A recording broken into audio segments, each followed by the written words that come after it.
আসসালামু আলাইকুম দর্শক, একটা গুরুত্বপূর্ণ আন্তর্জাতিক খবর। এই খবরে বলা হয়েছে যে ফোন আলাপ বিতর্কে থাইল্যান্ডের প্রধানমন্ত্রীকে দায়িত্ব থেকে সাময়িকভাবে বরখাস্ত। মানে একটা ফোন আলাপ নিয়ে থাইল্যান্ডে বিতর্ক শুরু হয়েছে। সেটা ছিল থাইল্যান্ডের বর্তমান যে প্রধানমন্ত্রী আছে, নারী প্রধানমন্ত্রী, তার ফোন আলাপ ফাঁস হয়েছে এবং সেটা থেকে যে বিষয়গুলো ফাঁস হওয়ার পরে জানা গেছে, তারপর তাকে সাময়িকভাবে বরখাস্ত করা হয়েছে। ফোন আলাপ বিতর্কে থাইল্যান্ডের প্রধানমন্ত্রী প্যাথাংথান সিনাওয়াত্রাকে দায়িত্ব থেকে সাময়িক বরখাস্ত করছে দেশটির একটি সাংবিধানিক আদালত। চিন্তা করেন যে মানে ওই দেশের আইনটা কেমন, বা আদালতটা কত মানে স্বচ্ছ।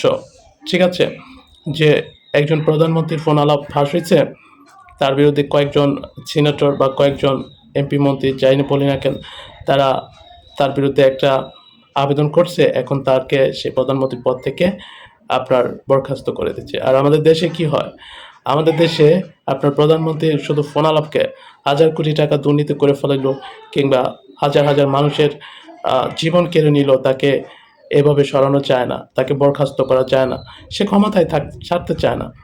সেটা বাংলাদেশের যে কোনো ব্যক্তি হোক না কেন, সে একবার যদি ক্ষমতায় বসে, সে অপরাধের পর অপরাধ, ক্রাইমের পর ক্রাইম করতে থাকে, কিন্তু তাকে কোনোভাবেই তার ক্ষমতা থেকে পদচ্যুত করা যায় না। আপনি ইউরোপের রাজনীতিগুলোতে দেখবেন, বা যেসব দেশগুলোর ক্রাইম নাই বা দুর্নীতি নাই, সেসব দেশগুলোর দিকে তাকালে আপনি দেখবেন যে বাংলাদেশের মতো গণতান্ত্রিক দেশই যদি কারো বিরুদ্ধে দুর্নীতির কোনো অভিযোগ ওঠে, তাহলে দেখবেন যে তারা অনায়াসে পদত্যাগ করে দেয়। আর আমাদের বাংলাদেশ, পাকিস্তান, এইসব এশিয়া দেশের যে রাজনেতাগুলো, তারা তাদের বিরুদ্ধে হাজার কোটি টাকা দুর্নীতি উঠলো, কিংবা হাজার সমালোচনার ঝড় উঠলো, তাদেরকে কোনোভাবে আপনি ক্ষমতা থেকে সরাইতে পারবেন না। মানে তারা এমনভাবে ক্ষমতার মধ্যে মানে ঝুঁকে বসে যে কোনোভাবেই আপনি তাদেরকে ওখান থেকে নামাইতে পারবেন না। তাদের সাথে এমপি মন্ত্রী সব একাট্টা হয়ে যায়। মানে ন্যায় অন্যায় যাই হোক না কেন, এটা কোনো ম্যাটার না। ম্যাটার হচ্ছে তাদের সেই নেতাকে ক্ষমতায় রাখতে হবে। এই হচ্ছে বাংলাদেশের আদালত, আইন আদালত। কিন্তু থাইল্যান্ডে দেখেন যে একটা ফোন আলাপ ফাঁস হচ্ছে, যে কোনো একটা গুরুত্বপূর্ণ ফোন আলাপ, তাকে আদালত বরখাস্ত করেছে সাময়িকভাবে, এবং এটা তদন্ত করবে। তদন্ত করার পরে যদি তার সংবিধান লঙ্ঘনের পুরোপুরি আপনার অভিযোগ পাওয়া যায়, তাহলে তাকে হয়তোবা একেবারের জন্য বরখাস্ত করে দিতে পারে। তো এখানে বলছে, স্থানীয় সময় মঙ্গলবার ১ম জুলাই এক বিবৃতিতে আদালত জানায়, প্যাথাংথানের বিরুদ্ধে অসততা ও সংবিধান লঙ্ঘনের অভিযোগ তুলে ক্ষমতাচ্যুতির জন্য আবেদন করছে ৩৬ সিনেটর। তাদের আবেদনে আমলে নিয়ে থাই প্রধানমন্ত্রীকে সাময়িক বরখাস্তের সিদ্ধান্ত নেওয়া হয়েছে।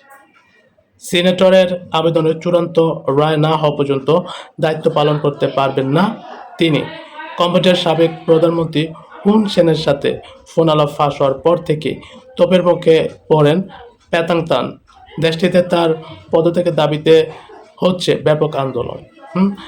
তাহলে চিন্তা করেন যে ৩৬ জন সিনেটর আবেদন করছে তাকে ক্ষমতাচ্যুত করার জন্য। এই জন্য সাময়িকভাবে তাকে ক্ষমতাচ্যুত করা হয়েছে, এবং বিষয়টা যদি পরিষ্কার তার বিপক্ষে চলে যায়, তাহলে তাকে হয়তোবা একদম সরাসরি বা একেবারের জন্যই তাকে বরখাস্ত করে দিতে পারে। এটা হচ্ছে আসলে বহির্বিশ্বের যারা দুর্নীতি কম সেই সব দেশগুলোতে, যেসব দেশে আপনার আইনের শাসন আছে, হ্যাঁ, তারপর হচ্ছে আপনার সত্যিকার অর্থে বিচার হয়, সেই সব দেশে আসলে এইসব জিনিসগুলো হয়ে থাকে, বা এইসব ন্যায় বিচার তারা পেয়ে থাকে। যাক দর্শক, ভালো থাকবেন। আল্লাহ হাফেজ।